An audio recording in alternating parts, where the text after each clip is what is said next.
Salut à toi Hello, salut à toi Godefroy d'être présent aujourd'hui. Merci de ta présence, merci à la VIP.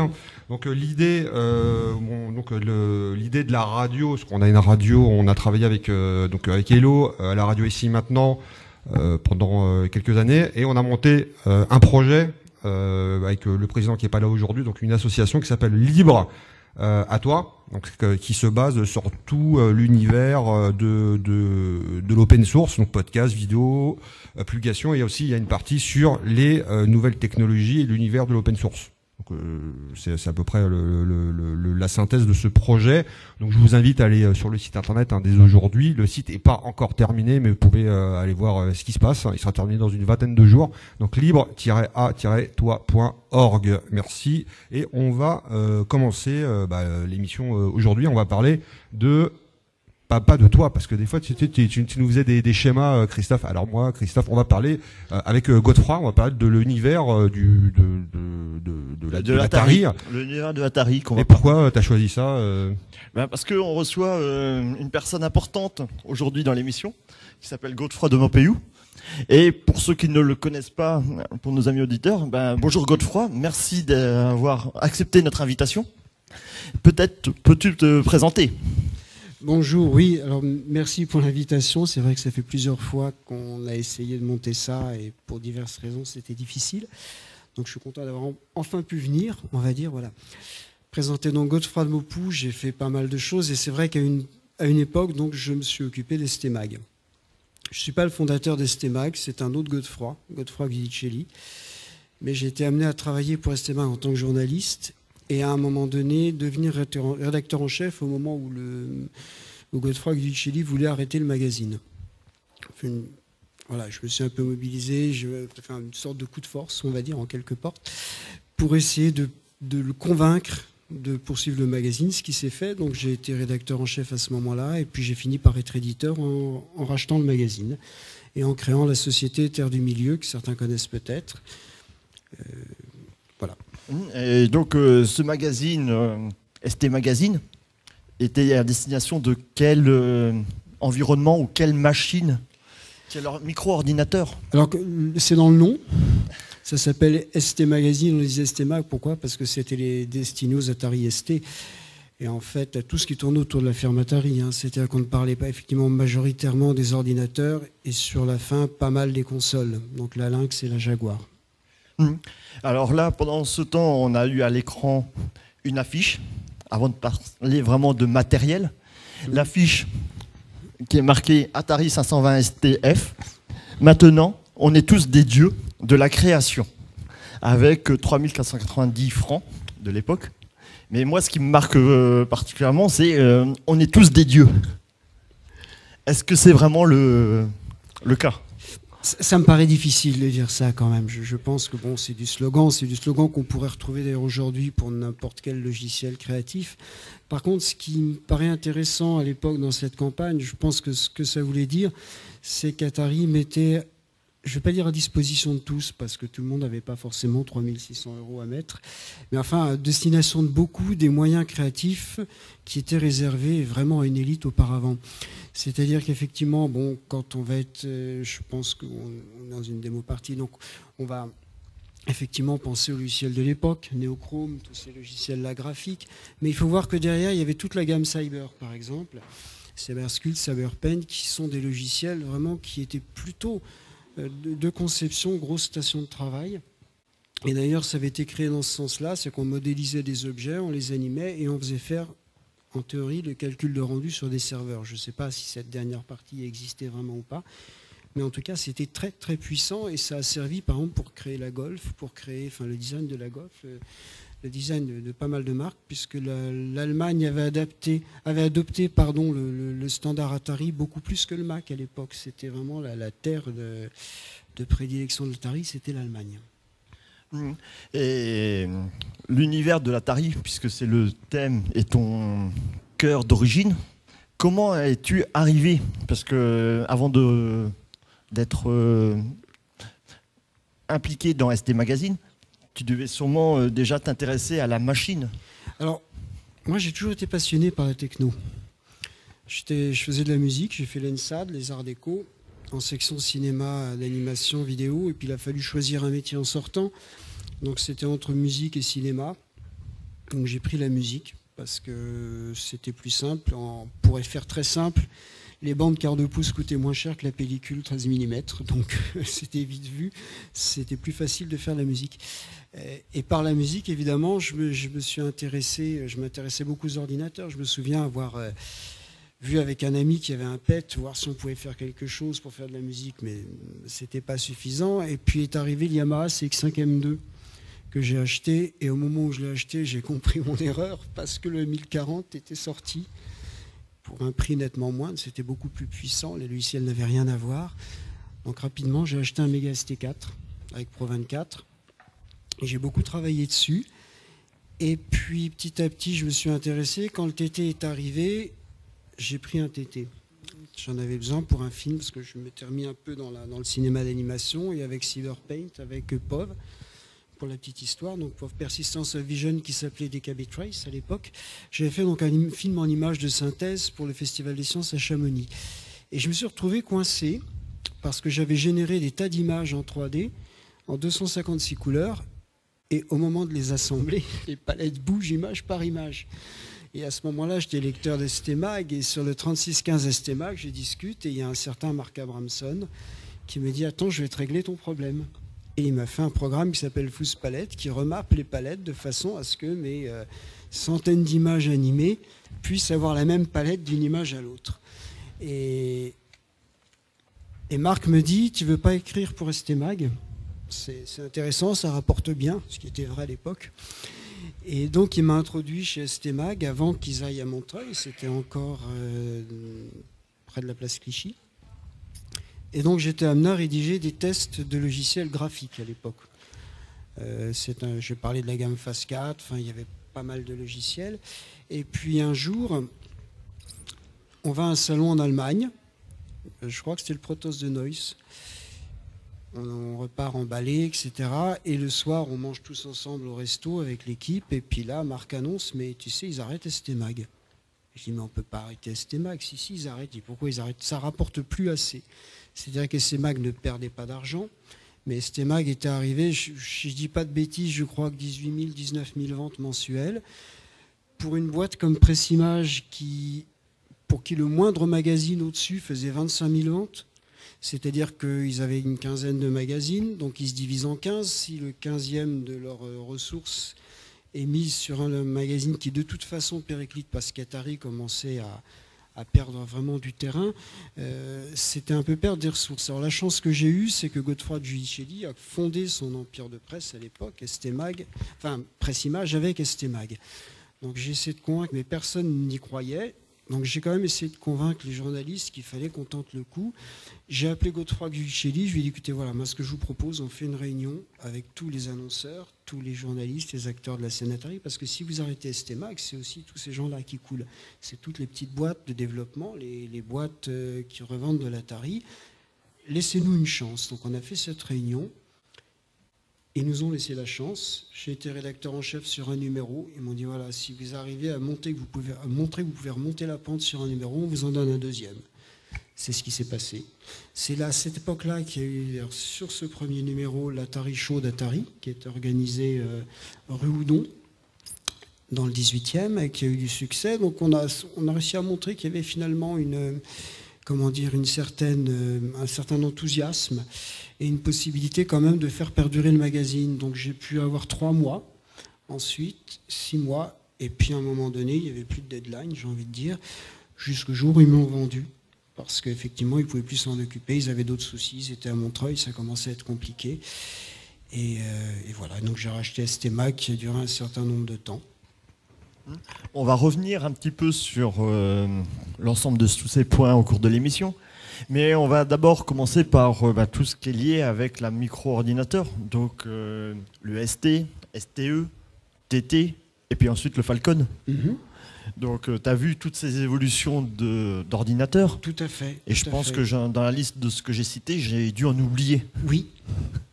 On peut parler des Mega ST, Mega STE, puis des clones, hein, tout simplement. C'est-à-dire les plus célèbres, l'Hades, le Medusa, le Milan, l'Eagle, dont on parlait tout à l'heure en aparté, et puis je crois que c'est tout ce qu'il y a eu comme clone. Et puis la Firebee récemment, évidemment, bien sûr. Après les cartes accélératrices avec Santec. Oui, mais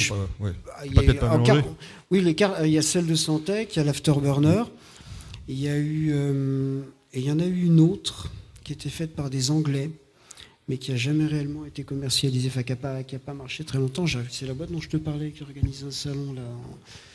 Et qui m'avait fait venir, et dont je n'ai pas de... J'arrive plus à me souvenir de nom. Voilà.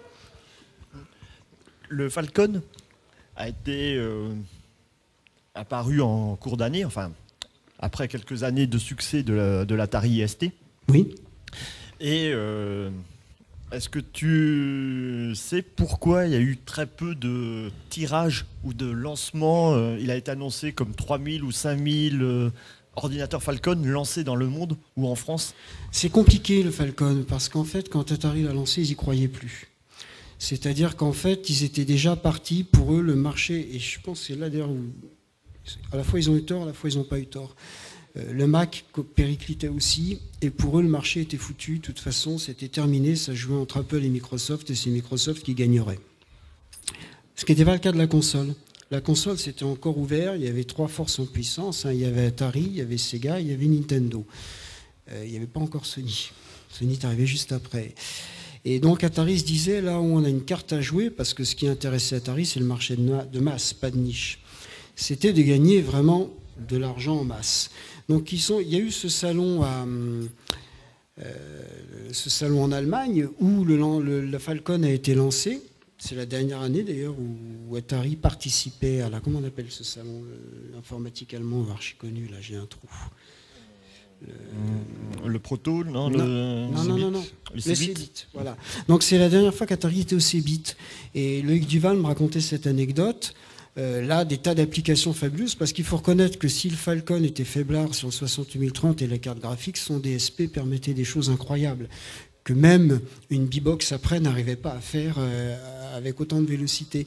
Et donc, on avait pas mal d'applications professionnelles totalement novatrices qui arrivaient.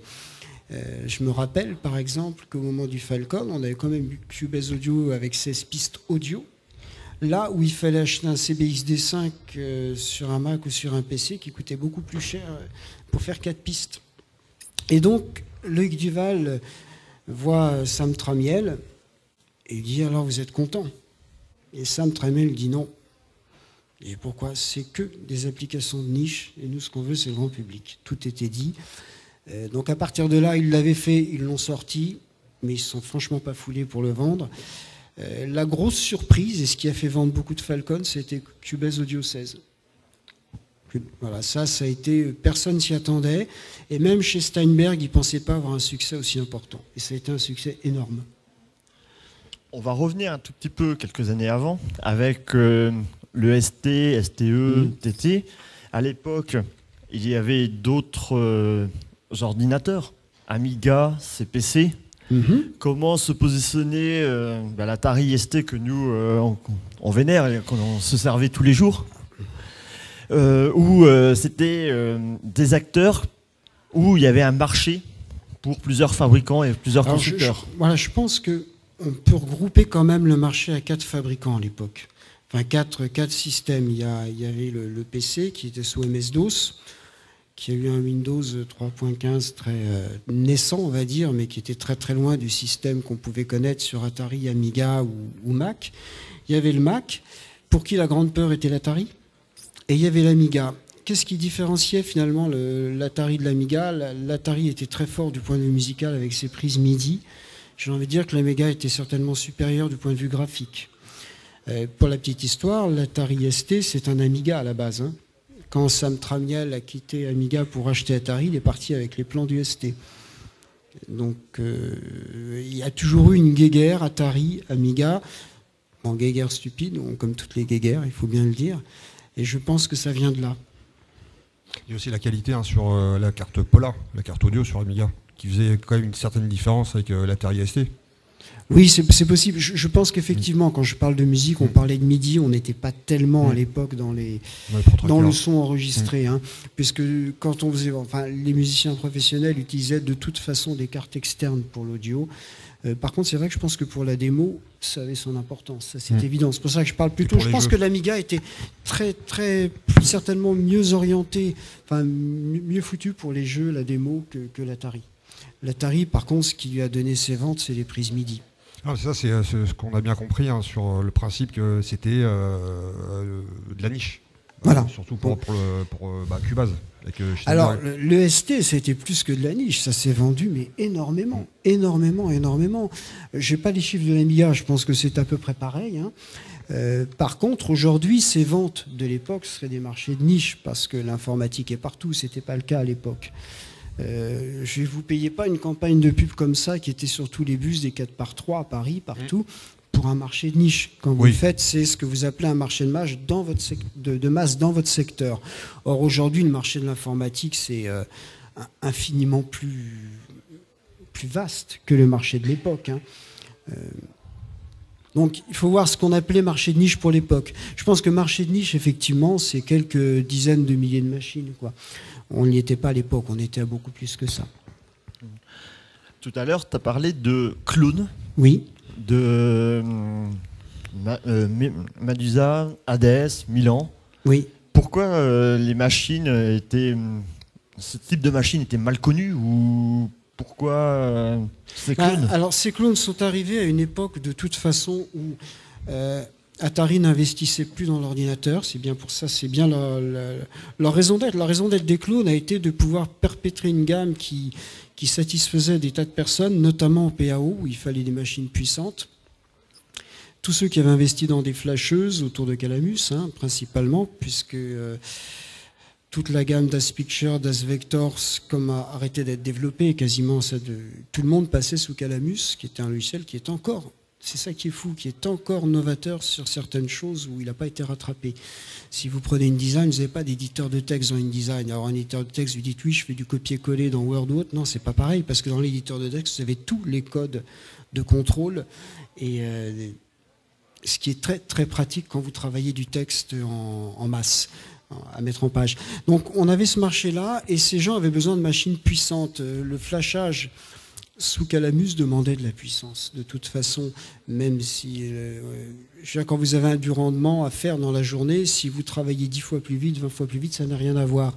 Je dirais le gros des calculs, par exemple, sous la gamme phase 4, peu de gens en faisaient, mais ceux qui en faisaient, on voyait une différence x20 entre un Hades et un TT. Alors donc, des gens ont essayé de faire des clones. Freddy H. Vanden est parti d'une base de Mega ST pour faire son Medusa 40. Ça fonctionnait très très bien, mais il fallait rajouter des cartes filles pour la carte graphique. Mais attention, sur des TT, on avait des cartes graphiques Matrix. Ouais, c'est Matrix, la marque actuelle c'est Matrox, et c'était Matrix qui permettait de faire du 24 bits sur un Atari avec un très très beau rendu. Mais on avait un problème de vitesse. Donc est arrivé le Medusa 40. Derrière, il a fait la DES 40, la DES 60. Il faut savoir qu'en Allemagne, on lui a fait un peu une guerre. Parce qu'il était suisse-allemand, il n'était pas allemand. Donc les Allemands n'en parlaient pas. C'est STMAC qui en a parlé. Je suis allé le voir, j'ai dit mais comment ça se fait que personne ne parle de ça? Il me montre sa machine, j'ai vu les vitesses, j'étais sur le cul, quoi. C'était une vraie bombe. Et donc je suis rentré, j'en ai parlé, j'ai fait 8 pages dans STMAC, je n'étais pas encore rédacteur en chef dessus. Et on a commencé à en parler suite à ça, mais dans les salons, les gens venaient peu sur ces stands. Ensuite, l'équipe de Calamus, je crois que c'était pas encore Inverse à l'époque. Enfin, si, ça commençait tout juste Inverse, c'était très intéressé parce que ça donnait une solution à leurs problèmes. Donc, il a fait la DES 60, 40. Derrière ça, on a, je crois que c'est Peter Conradi qui voulait faire qui a lancé le Milan, mais c'est clair, pas le Milan, l'Eagle. En annonçant des spécifications avec un 68040, mais il n'a jamais réussi à mettre un 68040 dedans. C'est resté au 68030. On était avec un TT qui avait un avantage, il était dans une tour, donc on pouvait rajouter plein de RAM dedans sans avoir un boîtier au-dessus du TT. Malgré tout, comme je te disais tout à l'heure, il fallait booter sur un écran à part, donc tu avais 2 écrans, c'était un peu lourd, il coûtait cher. Donc je dirais que l'avantage de l'Eagle a permis de continuer à trouver en neuf une machine quand le TT n'était plus trouvable en neuf. Il n'y en a pas eu d'autres. Le Milan est arrivé. Après la DES 60, le Milan 40, c'était un peu plus difficile à lancer car ça n'avait pas la fluidité d'un Hades ou d'un Medusa. Je pense que Freddy est quelqu'un qui avait une bonne équipe d'étudiants autour de lui et surtout un très très bon sens dans le développement. Il a été là où il fallait et ses machines tournaient très bien. Le Milan tournait bien, mais c'était un peu plus complexe à lancer. Et puis il y a la Firebee qui a mis longtemps à arriver, que je n'ai jamais pu essayer d'ailleurs. Oui, je sais que Pierre en a une, ça je sais. Voilà, que je serais ravi de voir tourner. J'ai failli en prendre une, parce que je travaille toujours un peu avec Calamus. Pour Calamus, mais Ulf Dunkel d'Inverse m'a dit que ça ne fonctionnait pas bien avec, et pour l'instant, c'était pas au point pour Calamus. Par contre, pour tout le reste, je pense que c'est très bien, notamment par le fait qu'il y ait du réseau. Et ce qui me paraît indispensable aujourd'hui. Et tu parlais de soucis de matériel, mais il y a eu quand même l'apparition des cartes accélératrices, oui, qui était peut-être une bonne alternative. C'est une alternative, tout à fait, voilà.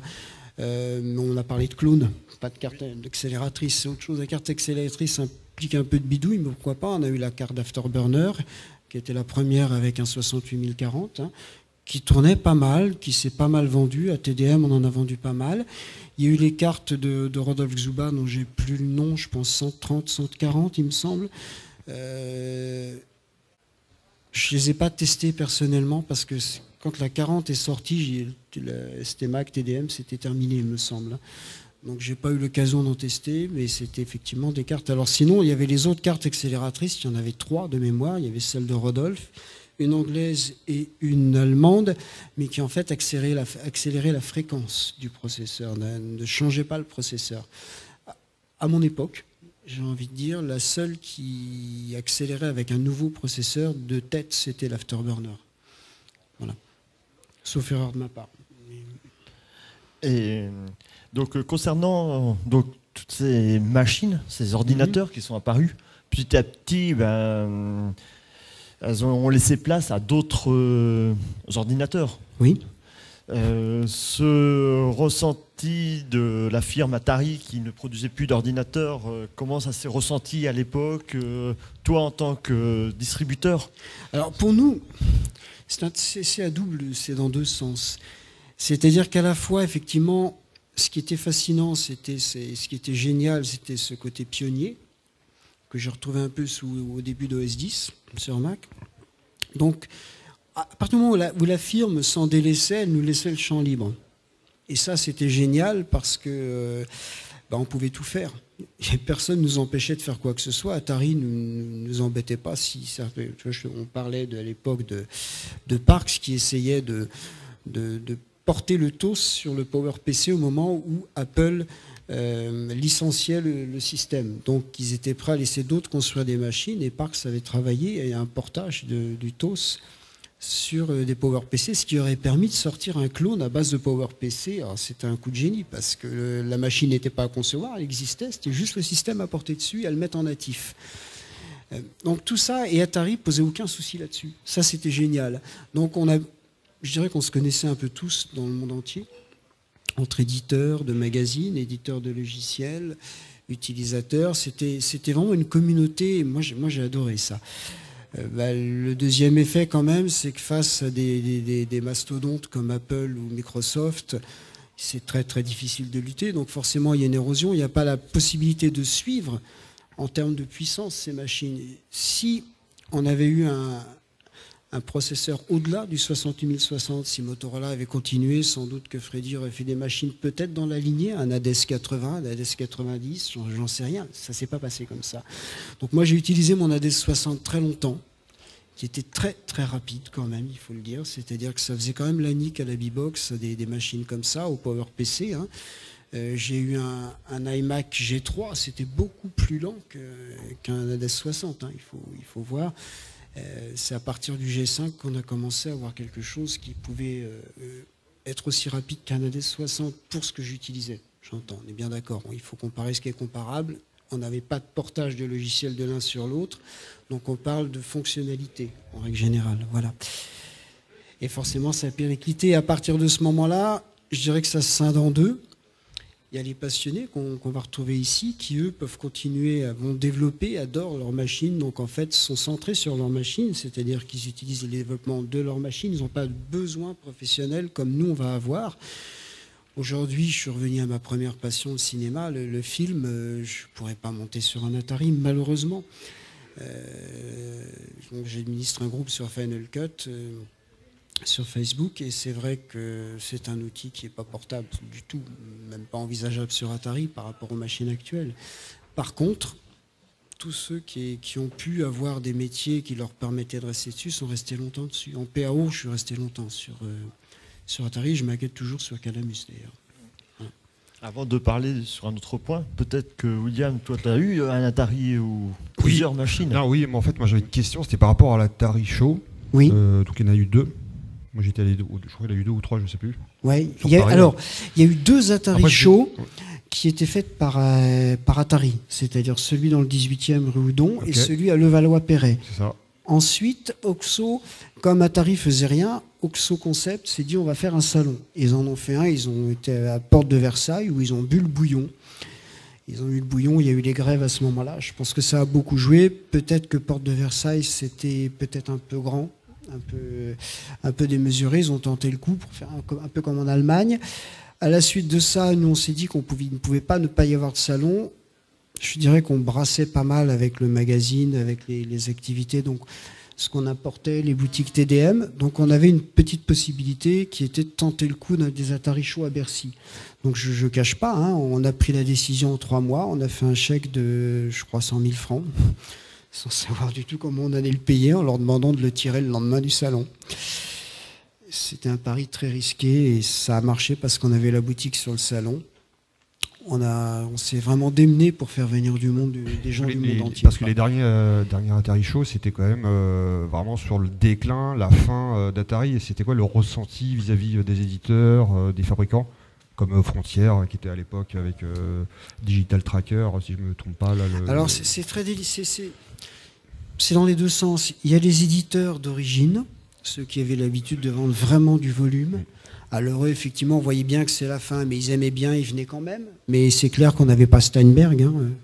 Même s'ils vendaient un maximum de Cubase Audio for Falcon, ils venaient pas chez nous. Par contre, on avait Syllab, on avait tous ces gens-là qui vendaient encore, et suffisamment pour vivre, même s'ils sentaient que c'était le déclin. Ils avaient un marché qui était là dans les étrangers. La politique qu'on a prise sur les Atari Show, c'est de se dire on ne va pas faire comme un salon traditionnel en faisant payer cher le stand. Ce qu'il nous faut, c'est un maximum d'exposants d'un côté, un maximum de visiteurs de l'autre. Comment on peut faire ? Faire venir des exposants, il faut qu'ils gagnent de l'argent, même s'ils ne vendent pas énormément. Donc, première chose, le stand ras des pâquerettes, un prix très bas. Ensuite, il faut qu'ils aient un bon souvenir, même s'ils n'ont pas gagné beaucoup d'argent, qu'ils ont envie de revenir. Donc, on était aux petits soins, c'est-à-dire qu'on leur offrait le petit déjeuner, on s'est débrouillé pour avoir des traducteurs, on a proposé à des étudiants de faire la traduction, de faire le traducteur en échange d'un bon d'achat chez Terre du Milieu. On a fait une conférence de presse où on avait invité 01, on avait invité un paquet de magazines informatiques, essayer de faire parler de la DES, de faire parler de l'Atari. Enfin, on s'est vraiment démené, on leur trouvait les hôtels, enfin, et ça a fonctionné puisqu'ils revenaient ensuite. Alors, il y a des petits éditeurs qui venaient, qui effectivement locaux, j'ai envie de dire comme Frontier, c'est de locaux dans le sens où ils ne venaient pas d'Allemagne. Donc c'était le groupe Dune aussi, hein, sur Atari, c'était le groupe de démo. Voilà, oui, il y en a qui venaient.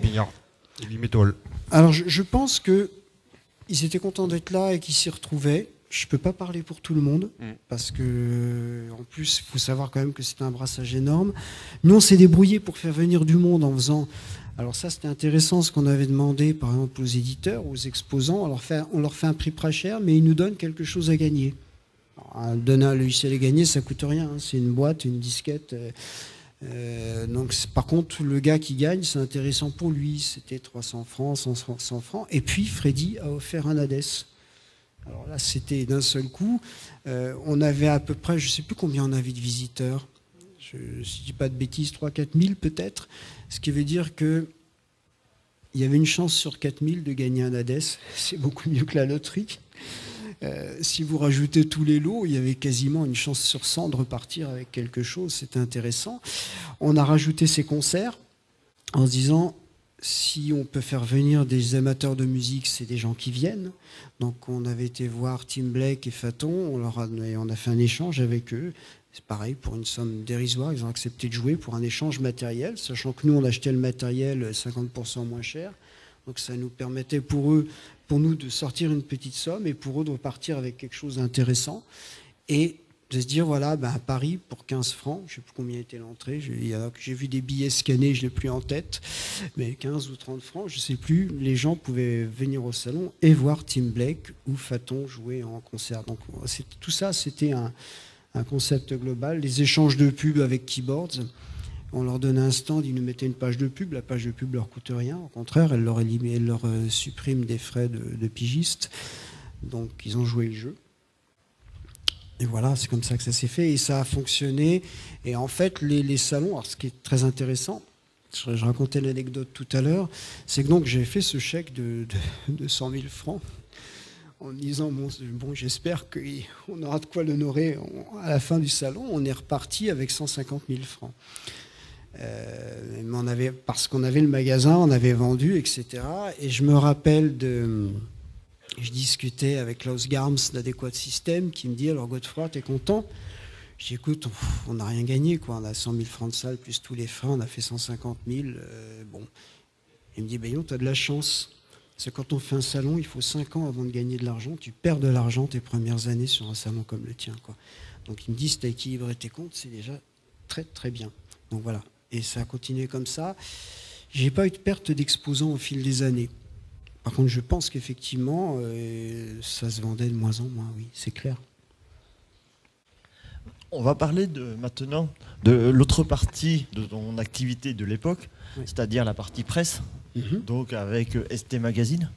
Le ST Magazine, d'après ce que tu nous as expliqué en début d'émission, que tu as repris. Oui. Mais avant, tu étais en tant que journaliste. J'étais pigiste, j'ai commencé comme pigiste, oui. Et la vie du ST Magazine, parce qu'il est apparu, et puis après, on l'a vu disparaître. Alors, la vie d'ST Magazine, donc j'étais pigiste quand ça a débuté, avec les réunions de presse dans le Place Clichy. Donc on écrivait nos articles, c'était très bien payé par Presse Image à cette époque-là, on pouvait vraiment bien gagner sa vie. Et alors l'effet pervers, c'est que, je dis on, certains avaient tendance à écrire, c'était payé au signe, alors à faire des tests de 8-10 pages pour que ça soit rentable. Ensuite, le moment où je dirais où ils ont voulu arrêter, c'est vrai que c'était un point critique, mais ST Mag rapportait encore de l'argent. Et puis il y a un moment donné où ça devenait critique. Donc c'est là que Presse Image m'a dit, écoute Godefroy, est-ce que tu veux le racheter? J'ai dit, moi, il n'y a pas de problème, je reprends le magazine et jusque nous, on ne peut plus s'en occuper. Donc je l'ai racheté. Ce qui est très bien, c'est qu'ils avaient un type chez Presse Image qui s'occupait de la réduction des coûts en permanence. Donc c'est quelqu'un qui allait négocier avec les imprimeurs, qui allait négocier les coûts tout le temps. Et ils nous ont épaulés là-dessus. C'est-à-dire qu'à partir du moment où on a racheté, quand eux changeaient d'imprimeur, ils négociaient pour nous en disant, on vient avec 15 magazines et puis vous faites le même prix à Terre du Milieu. Et puis bon, à un moment donné, le magazine, quand ils me l'ont vendu, c'est clair qu'on était à la limite de la rentabilité. Quelques mois après, c'est la vente de matériel qui nous permettait de payer le magazine. Par contre, ce que j'ai jamais voulu faire, c'est que la vente de matériel interfère sur le contenu du magazine. Et je me souviens très bien, il y avait les 4 jeux Falcon, dont la matrone, Dune Buggy, je me rappelle plus, Dino, je crois que c'est Dino Dude, et je me rappelle plus le dernier, qui avait été fait pour la sortie du Falcon, et tout le monde voulait ces jeux parce qu'ils avaient été faits vraiment graphiquement pour exploiter le Falcon. Et Atari ne les a jamais sortis. Et certaines personnes ont réussi à obtenir d'Atari les droits et de les terminer pour les sortir. Et donc nous, on les a édités.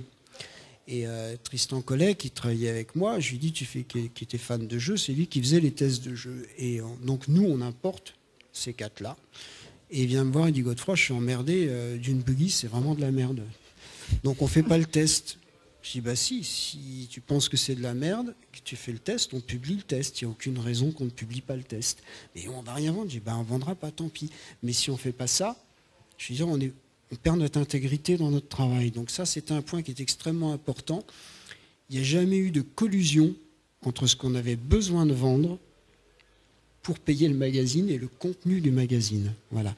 Donc, effectivement, sur la fin, le magazine était largement déficitaire Et on a essayé de trouver des méthodes pour le maintenir à flot, ne plus mettre la disquette sous film, mais mettre un bon. Et les gens, ça nous revenait moins cher de faire payer les envois par la poste, par exemple, à un moment donné, pour la disquette, que de mettre la disquette systématiquement. Et de la mettre au magasin de Paris. Quand il n'y a plus de magasin à Paris, on en a ouvert un pour qu'il en ait encore un à Paris. Et effectivement, les gens pouvaient venir chercher la disquette chez le magasin. La fin est toute simple. On était quand même ça commençait à être très difficile financièrement parce qu'en plus on avait d'autres magazines qui sortaient. Il y avait une place qui se réduisait comme petit à petit, mais ça marchait encore, on y arrivait encore. Et puis, comme Pressimage avait négocié pour nous les prix, on a imprimé en Espagne, dans une imprimerie où personne ne parlait français, sauf une personne. Alors Pressimage, c'est pas un problème. Ils avaient quelqu'un en permanence sur place pour leurs 15 magazines. Mais pas nous. Et au moment de Noël, je ne vois pas le magazine arriver chez le façonnier. Le façonnier, c'est celui qui met les disquettes sous film, qui était près de Lyon, qu'eux aussi avaient négocié le tarif pour nous. Et j'appelle en Espagne et on me répond en espagnol, je ne comprends rien. Je fais venir une amie qui parle espagnol, ils n'arrivent pas à expliquer. Et 15 jours après, celle qui parlait français là-bas revient de vacances et me dit ils n'ont pas imprimé parce qu'il y avait une erreur de folio. C'est le numéro de page. Je dis, mais vous vous rendez compte que vous avez bloqué le magazine 15 jours pour une erreur de page? Il fallait imprimer. On s'en fout s'il y a une erreur de folio. Résultat, le magazine arrive imprimé 15 jours en retard, ce qui est déjà très mauvais. Mais enfin, ça passe encore 15 jours de retard. Il arrive chez le façonnier qui tombe en redressement judiciaire. Blocage du magazine chez le façonnier. La seule solution qu'on a eue, c'était nous de se mettre en redressement judiciaire pour que notre administrateur puisse faire pression sur l'administrateur du façonnier. Un mois de retard, quand le nouvel Estémag est arrivé, on avait diminué les ventes par 2, la boutique ne vendait plus rien, et là, on ne s'est pas remis du redressement judiciaire. C'était trop lourd, quoi. Voilà. Pendant cette période, il y avait eu d'autres magazines et aussi des fanzines, disques magazines. Donc les disques magazines, on peut citer Toxic Mag, d'NT Crew, qui était aussi très actif. Comment se positionner ce type de magazine? Enfin, ce magazine fait par des passionnés. C'est des fanzines. Hein, parce que les fanzines. Oui. Alors, on avait une rubrique fanzine dans STMag, si je ne me trompe pas, où on parlait de tous ces fanzines. Moi, je sais que j'étais assez en contact avec Cyril Denis. Et à un moment donné, je trouvais que ce qu'il faisait, c'était vraiment ce qu'on faisait dans STMag. Et je lui ai dit, écoute, tu devrais l'appeler STMag. Prends le titre. Quelle importance que ce soit l'équipe d'origine ou pas? L'important, c'est l'état d'esprit.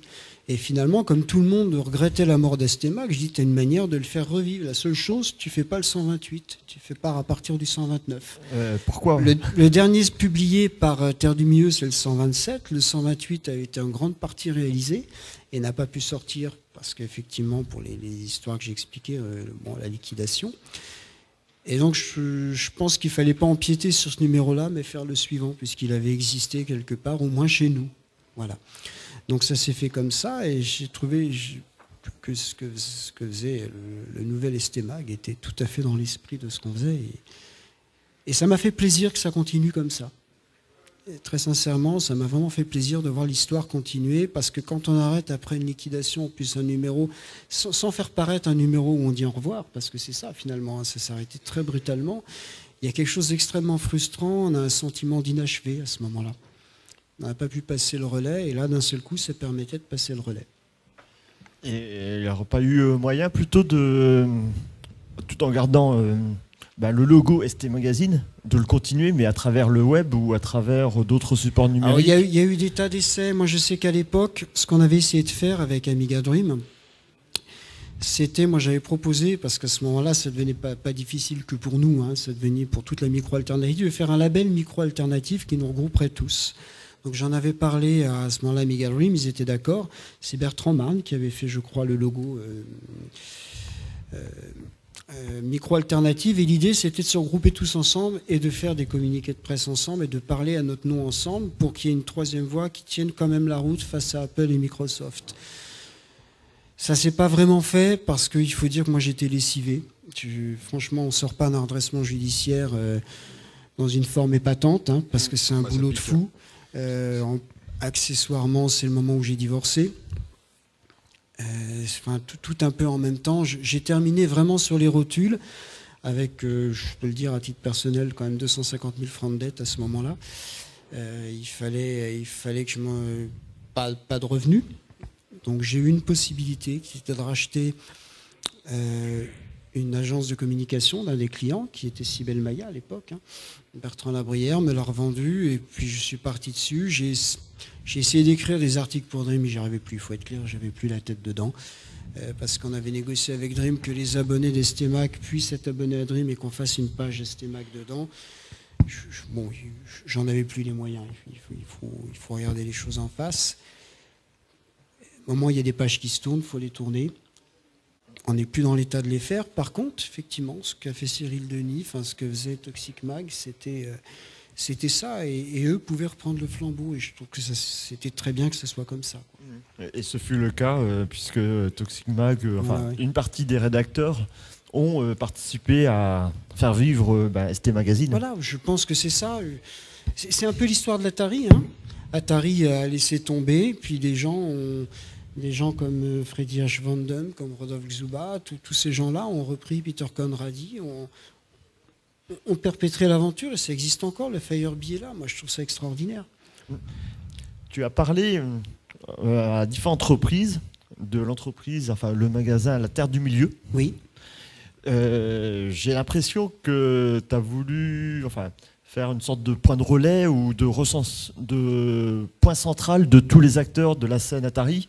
À moins que je me trompe. Non, tu ne te trompes pas du tout. La volonté, c'était que pour moi, on était tous dans le même bateau. D'ailleurs, c'est comme ça que j'ai défendu devant Godefroy Gudicelli Estemac.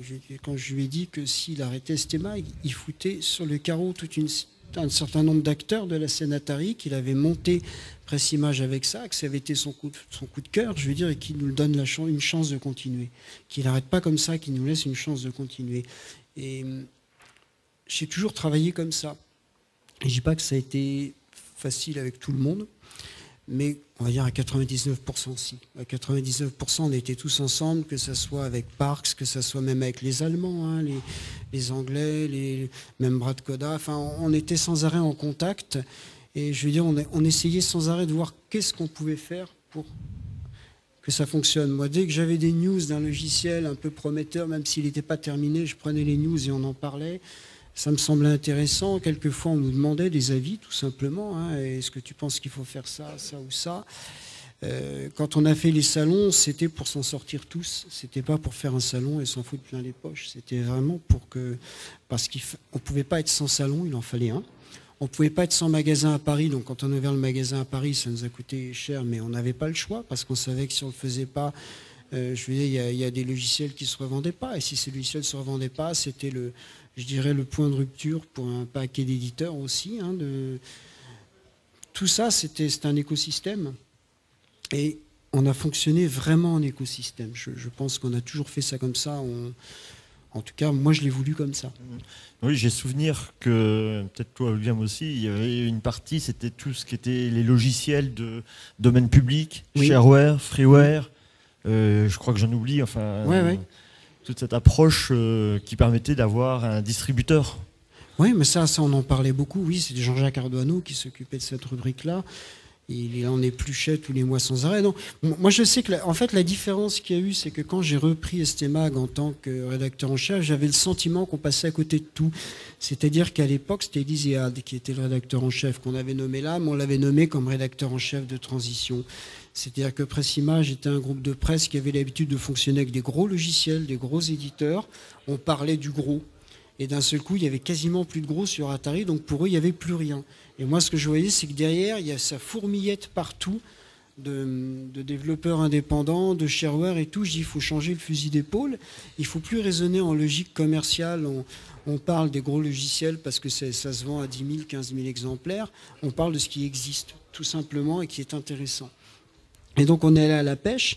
Moi, je sais que j'ai repêché des logiciels dont ils avaient refusé les tests et qui étaient loin d'être parfaits, qui n'avaient pas les moyens, effectivement, d'une boîte comme Steinberg ou d'une boîte comme MJI, qui, à l'époque, s'occupait de Calamus, mais par contre, qui étaient bourrés d'idées et qui, avec un petit coup de pouce, pouvaient intéresser beaucoup de gens. Donc voilà, c'était un peu l'état d'esprit d'Estemag.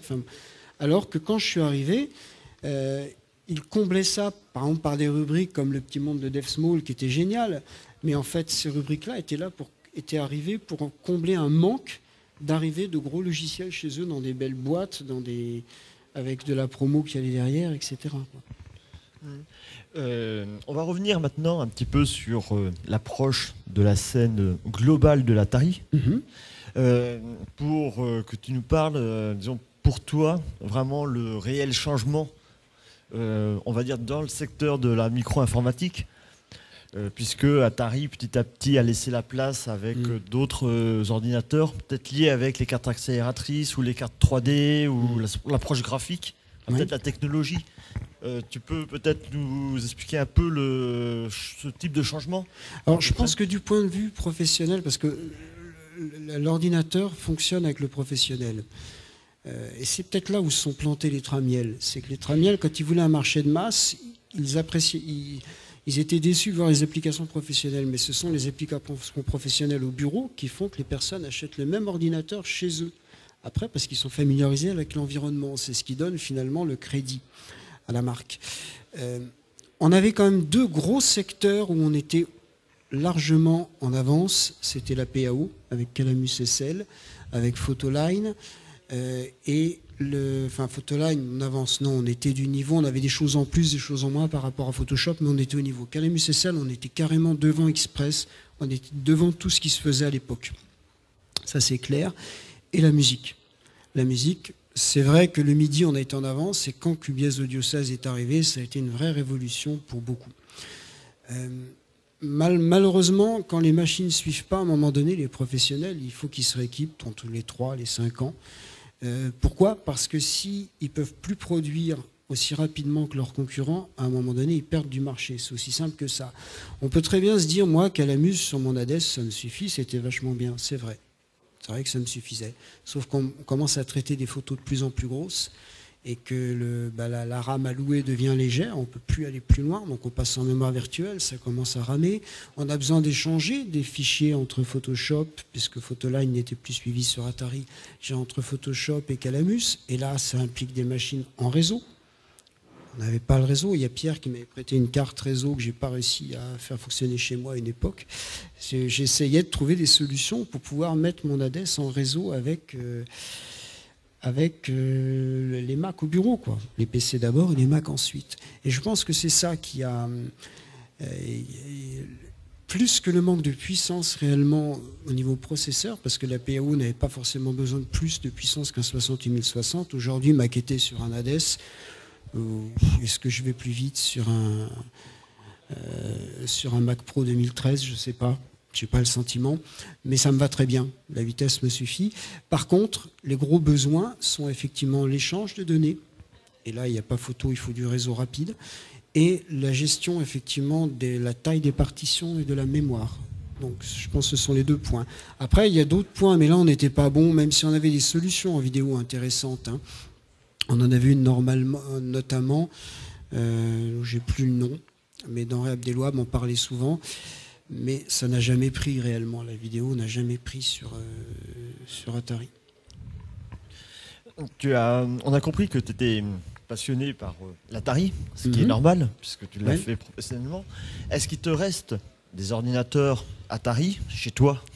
Non, j'en ai gardé longtemps, j'en ai gardé beaucoup, j'en ai donné. J'ai gardé un exemplaire de chaque, j'y étais attaché. Et à force de déménagement, je me rendais compte que finalement, ils ne sortaient plus des cartons où ils étaient.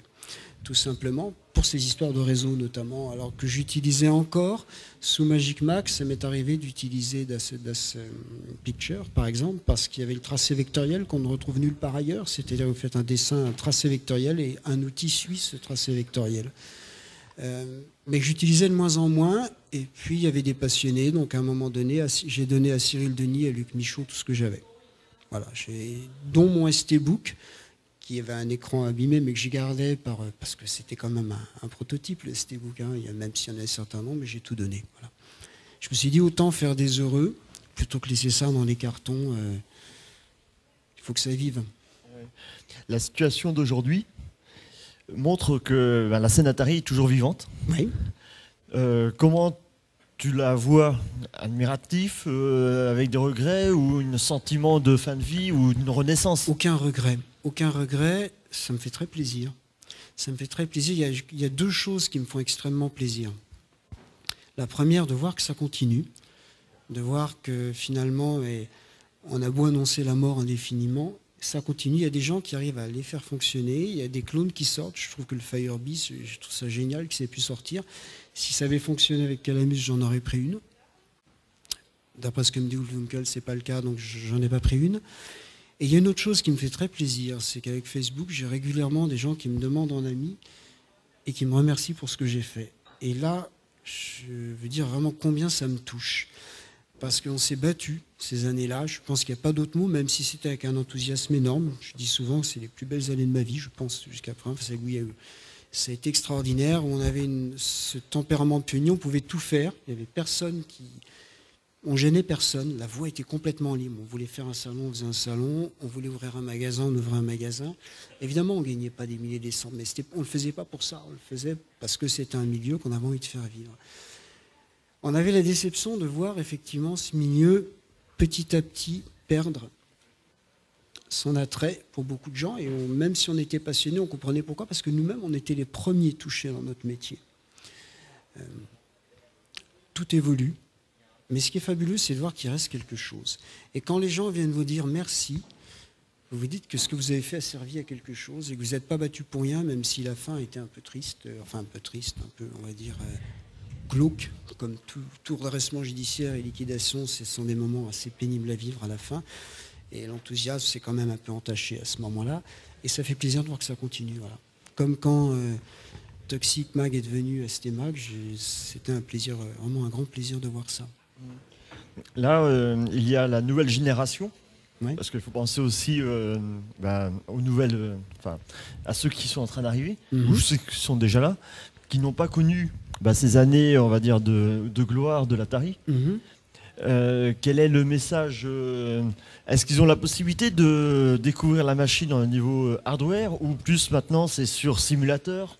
Émulateur. Je vais te faire rentrer dans un simulateur tout à l'heure, t'inquiète pas. Ouais, émulateur.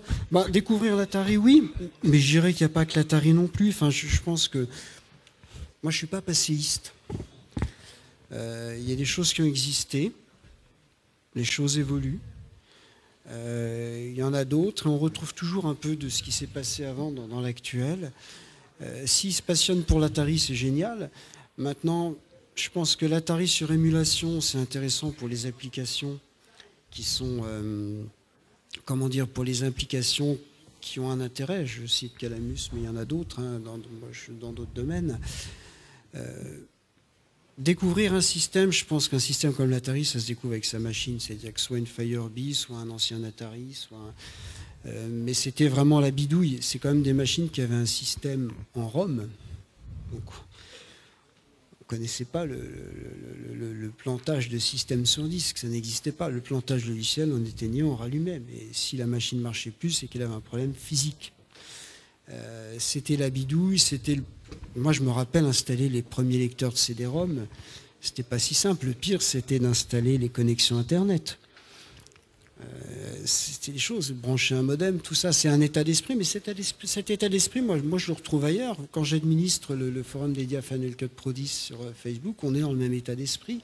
Il y a ce côté pionnier, comment on contourne un bug, comment on peut faire ça.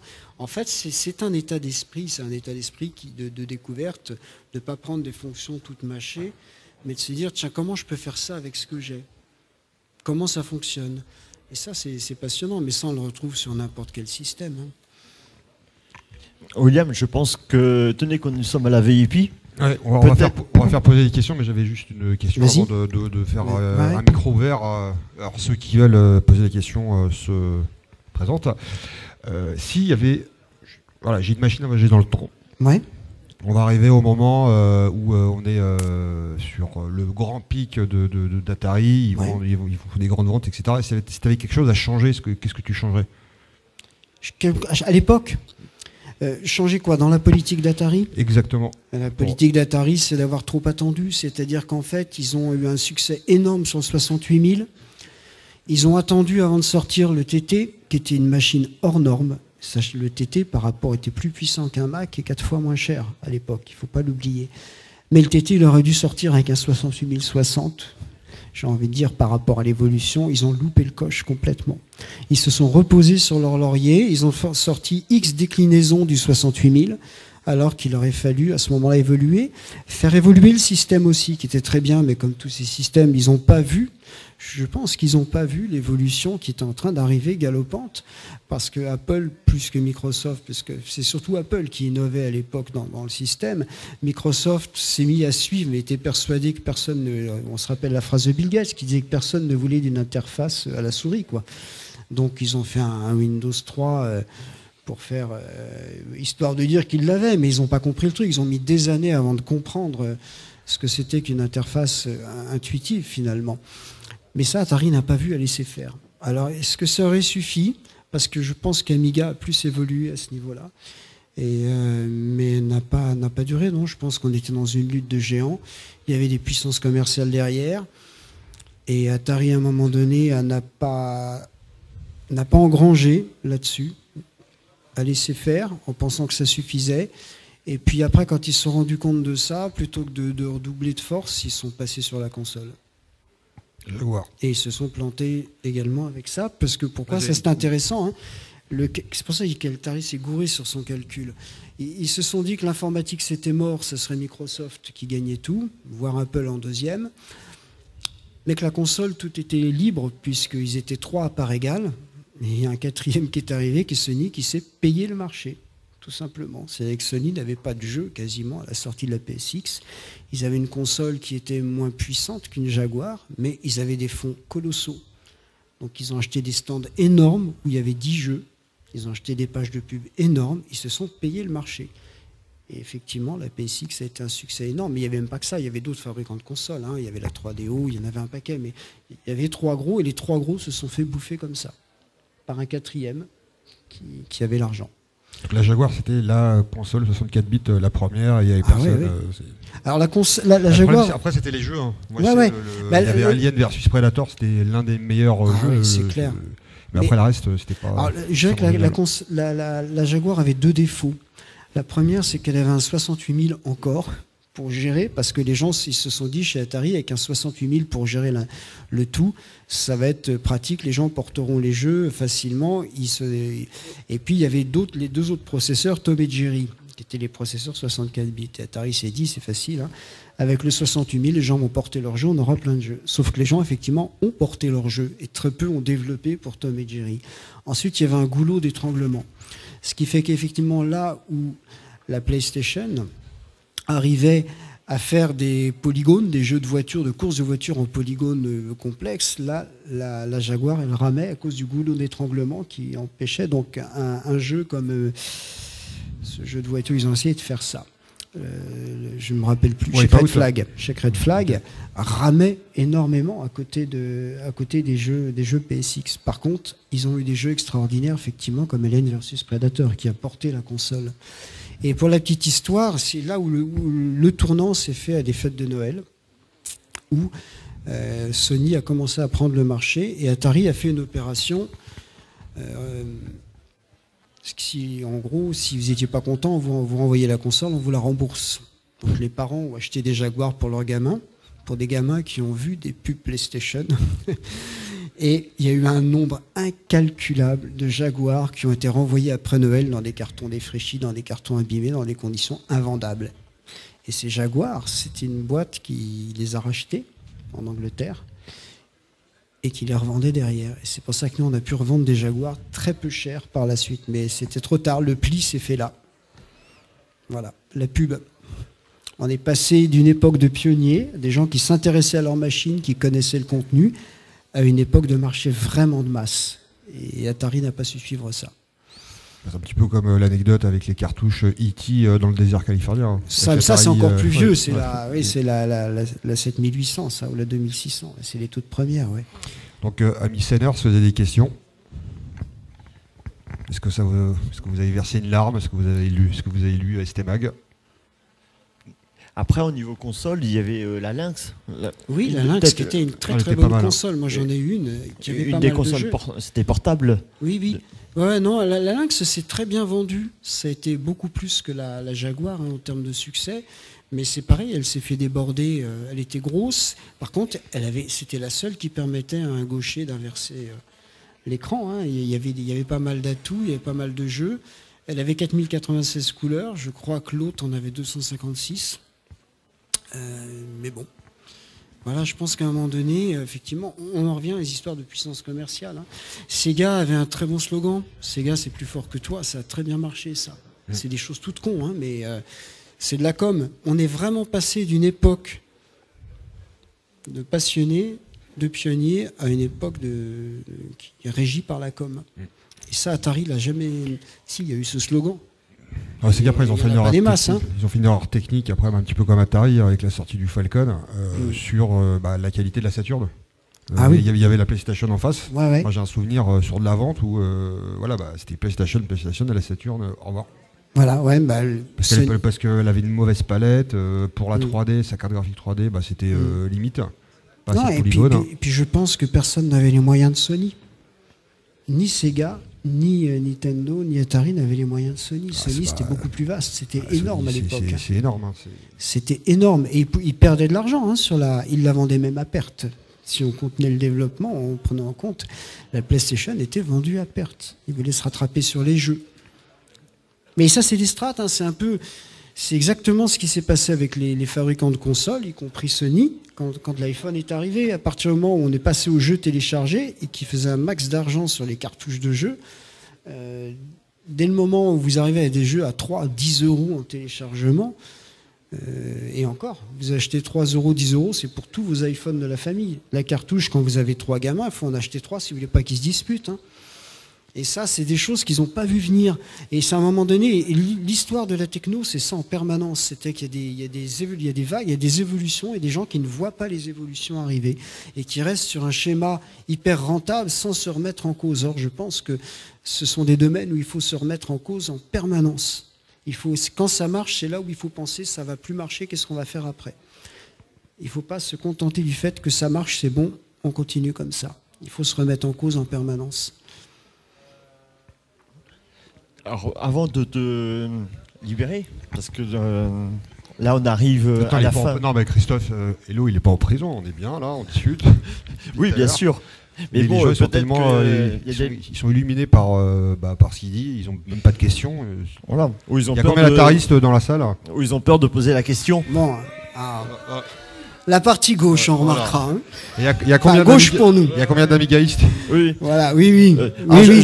Je sais que. Alors, je vais vous raconter je vois les disquettes, une anecdote quand même, parce que j'en ai des tonnes. Hein.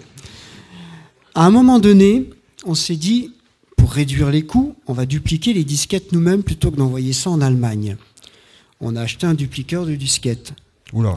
Oui, un très bon, qu'on a payé très cher. Et le gars n'imaginait pas qu'on en dupliquerait autant. Résultat, au bout de 3 numéros, la tête est morte. Le problème, c'est que la boîte qui fabriquait le lecteur des disquettes a coulé. Donc, pendant un certain nombre de temps, plusieurs mois, on a dupliqué toutes les disquettes avec Fast Copy Pro, avec un paquet d'Atari, et on passait 48 heures à se relayer, à tac, c'est réel, à dupliquer, et c'est là qu'on est passé à l'envoi des disquettes d'ailleurs. Je crois que ça a été un des éléments qui nous a poussé à le faire, à payer les frais d'envoi de la disquette et que les gens nous les demandent. Plutôt que de les mettre systématiquement sous film, c'était l'enfer. C'était des nuits blanches, on faisait les 3-8 avec tous les Atari du bureau et on tournait sur le siège comme ça en écoutant la radio et en mettant nos disquettes à dupliquer. Voilà. La moralité, c'est quand même les lecteurs de disquettes d'Atari, c'était beaucoup plus costaud que les dupliqueurs. Je crois que c'est un Ventuno qu'on avait acheté, la marque. Voilà. La personne qui était dans la salle, qui a sorti les disquettes, je sais qu'il t'attend derrière parce que je crois qu'il veut que tu leur signes quelques-unes. Eh ben, il n'y a aucun souci, je signe tout ce que vous voulez. Enfin, en autographe, bien sûr. Oui, bien sûr, en autographe. On parle pas d'arrêt de mort. Voilà. Donc, est-ce que, avant de d'aller les voir directement parce que je pense qu'ils ont peur de poser une question. Non, mais va dans la salle, Ouais. s'il te plaît. Oui, t'as un peut-être que micro tu as sans un fil. petit mot à rajouter sur toute la vie de ce qu'on a pu connaître ou ce qu'on connaît encore de l'Atari. Moi, ce que j'ai envie de rajouter, c'est vraiment remercier tout le monde, quoi. C'est-à-dire que ce soit les clients, que ce soit les collaborateurs, que ce soit Tristan Collet qui m'a énormément aidé quand il est les journalistes, tous. François Aubout qui est décédé pendant la rédaction d'un des magazines, ça m'a quelque chose qui m'a beaucoup touché parce que je discutais beaucoup avec lui. François Aubout, il a travaillé à Libération et au Canard enchaîné. C'était un journaliste qui travaillait dans d'autres magazines, donc il avait une expérience que moi j'avais pas et il m'a beaucoup appris. Mais tous ceux qui travaillaient à Estemag avant que j'y arrive, avant que je le reprenne, m'ont beaucoup appris et c'est clair que je ne l'ai pas fait tout seul. Tout ça, ça s'est fait tous ensemble. Mais vraiment tout le monde, clients, éditeurs, journalistes, tout ça. C'est un travail de groupe et voilà, ça j'ai vraiment envie de remercier tout le monde parce que c'est une très très belle période. Voilà. William, peut-être que tu peux conclure ou... Je sais pas, il y a peut-être quelqu'un qui veut poser une question. Coyote, il a l'air de vouloir poser une question là. Non. Oui. Lève-toi. Tu veux pas lui apporter le micro? Apporte-lui le micro s'il te plaît. Hello, sois convivial avec les gens. Et avec le sourire. Et tombe pas. Hein. Faut serrer la vis avec les mots. Avec le recul, en fait, pour la reprise de Estemag et du monde Atari, pour moi, Oui. avec le recul, ça paraissait, alors c'est facile de le dire maintenant, mais évident que l'Atari pourrait que péricliter par rapport aux géants qui ont été par la suite Microsoft. Est-ce que pour vous, à l'époque, il y avait une possibilité que ça perdure et que ça s'installe et que ça reprenne en fait? Que ça reprenne, non. Par contre, je pensais que ça pouvait se stabiliser, c'est-à-dire qu'on pouvait atteindre un seuil où on aurait vraiment des passionnés suffisamment pour que ça se maintienne. La question, c'était de savoir quel était ce seuil. Les dernières ventes d'Estemag, c'était moins de 5000 exemplaires. Hein. Et donc, on espérait que ce seuil s'arrêterait à 5000 à un moment donné. On avait ce qu'on appelle maintenant un business plan dans le jargon, qui faisait que ça pouvait tourner. Il fallait que ça soit qu'il y ait suffisamment d'utilisateurs pour continuer de développer les applications professionnelles en musique, en PAO notamment, parce que c'est ces deux-là qui tiraient le marché. Et autour de là, ceux qui font de la PAO, ils ont besoin de bases de données, ils ont besoin de tableurs, ils ont besoin de tout ça. C'est très très difficile. Je pense à mon avis, on avait une chute assez rapide et qui commençait à s'émousser et on espérait qu'il y ait un maintien ou une pente très très faible du moins, qui permettrait de compenser par les produits, par d'autres choses. Bon, quelque part, c'est ce qui s'est passé, hein, puisque la Firebee est là, parce qu'il y a toujours du monde qui développe un peu sur Atari. Donc on peut dire simplement ce point est trop bas, en tout cas, pour un magazine papier, trop bas pour une application, le développement d'une application professionnelle, je pense, pointue, parce que les applications sont quand même de plus en plus pointues, mais peut-être que je me trompe, et j'aimerais me tromper, il faut être clair. J'aurais aimé vraiment me tromper dans ce sens-là. Mais bon, moi je dis tant qu'il y a des gens qui développent, tant qu'il y a des gens qui font des extensions, hein, hardware, je ne sais pas où en est Rodolphe, je sais qu'il a continué un certain temps, et c'est que ça vit, quoi. Et c'est que, et franchement, qui aurait pu dire, quand j'ai vu sortir la Firebee, j'y croyais plus, hein, parce qu'on l'attendait ce projet, je me dis il va jamais sortir, hein. Et puis c'est sorti, et là j'étais baba, quoi. Quand je l'ai appris, je dis c'est pas vrai. Je crois que c'est Pascal Barlier qui me l'a dit. Parce que j'ai travaillé après, quand j'ai racheté la boîte de com, j'ai embauché Pascal Barlier. On faisait des sites internet et lui programmait, quoi. Puis il est parti après à l'autre bout de la France. On s'entendait très bien et c'est lui qui m'a tenu au courant du projet. Et il m'a dit un jour c'est sorti. Et là j'ai dit chapeau, quoi. J'ai envoyé un petit mot à Freddy.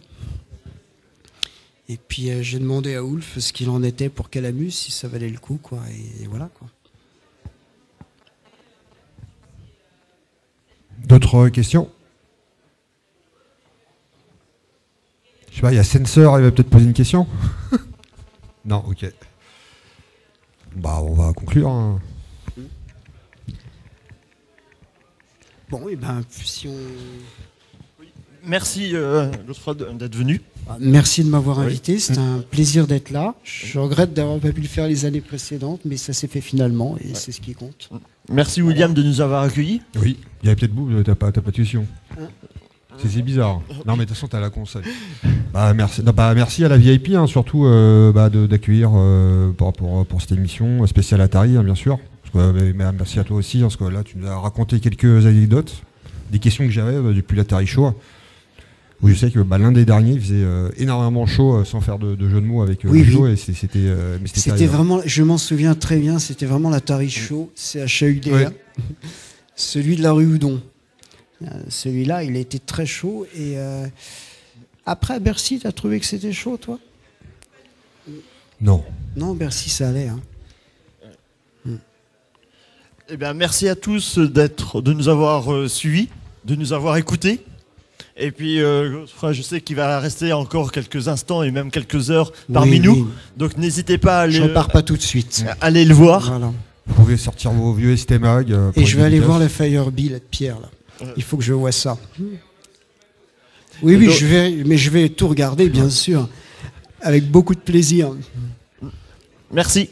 Merci. Merci à vous. Atari. Amiga. Donc merci à tous les trois, c'était super bien.